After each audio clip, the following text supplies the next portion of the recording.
Central government schemes பார்த்தோன்னா, இந்த adult எஜுகேஷனுக்காக Jan சிக்ஷா அப்படின்னு சொல்லிட்டு ஒரு ஸ்கீம் கொண்டு வராங்க. அதாவது எஜுகேஷன் ஃபார்மல் எஜுகேஷன் முடியாதவங்க இதுலலாம் வந்து படிக்கலாம். இது ஏப்ரல் 2009ல தான் கொண்டு வராங்க. இத வந்து மாடிஃபை பண்ணி நெறைய வந்து இதுல வந்து வாலண்டியர்ஸ் இன்ட்ரோடியூஸ் பண்றாங்க. ஸ்கில் டெவலப்மென்ட்க்காக இவங்களுக்கு ட்ரெய்னிங் குடுத்து அவங்கள எம்ப்ளாயபிளா மாத்துறாங்க. அடுத்தது பார்த்தோன்னா, SPQEM அதாவது scheme for providing quality education for மதரசாஸ்.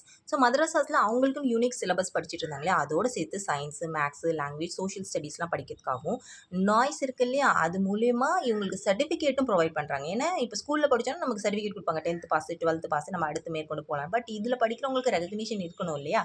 அதனால இவங்களுக்குமே வந்து சர்டிஃபிகேட் ப்ரோகிராம்லாம் இன்ட்ரோடியூஸ் பண்றாங்க. அண்ட் வொகேஷனல் எஜுகேஷனுக்குமே இவங்களுக்கு நெறைய கரிக்குலம்லாம் இதில டெவலப் பண்ணுறதுக்கு கவர்மெண்ட் கைடன்ஸ்லாம் குடுக்குது. அண்ட் அடுத்த ஸ்கீம் பார்த்தோம் அப்படின்னாக்கா, மைனாரிட்டி இன்ஸ்டிடியூட்ஸ் இருக்கு இல்லையா? அவங்க வந்து பிரைவேட் ஸ்கூலா இருந்தாலும் சரி, எய்டட் ஸ்கூலா இருந்தாலும் சரி, அவங்களுக்கும் ஃபண்டெல்லாம் அலோகேட் பண்ணி ஸ்கூலோட இன்ஃப்ராஸ்ட்ரக்சர் டெவலப்மெண்ட்டா இருக்கட்டும், எல்லாத்துக்குமே வந்து நம்ம சென்ட்ரல் கவர்மெண்ட் ஹெல்ப் பண்றாங்க.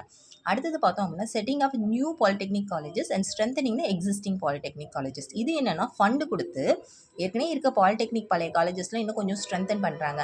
புதுசா பில்டிங் கட்டுறது, ஹாஸ்டல் கட்டுறது அப்படின்னு சொல்லிட்டு கிளாஸ் விரிவாக்கம் பண்றது. அதேமாரி எங்கெங்கெல்லாம் இல்லையோ, அங்கெல்லாம் வந்து இன்னும் கொஞ்சம் புது பாலிடெக்னிக்ஸ் காலேஜஸ்லாம் உருவாக்குறதுக்காக இந்த ஸ்கீமு. ஃபைனலா பார்த்தோன்னா, ஏகலைவா மாடல் ஸ்கூல். இது பார்த்தோன்னா, இந்த ட்ரைபல் ஸ்டூடெண்ட்ஸ் இருக்காங்க இல்லையா? அவங்களுக்குலாம் வந்து ரொம்பவே பெனிஃபிட்டான ஸ்கீம். இப்போ கூட தமிழ்நாட்ல ஒரு பொண்ணு வந்து ஐஐடி எக்ஸாம் கிளியர் பண்ணியிருக்காங்க. இந்த ஸ்கூல்ல படிச்சு தான். இந்த மாரி இந்த ஏகலைவா ஸ்கூல் அப்படிங்கிறது என்னன்னா, அவங்களுக்கு ஒரு வரப்பிரசாதம்னே சொல்லுவோம். இது எந்த ஆர்டிக்கல்ல வருது அப்படின்னாக்கா, article 275(1) ministry of tribal affairs கீழ வருது.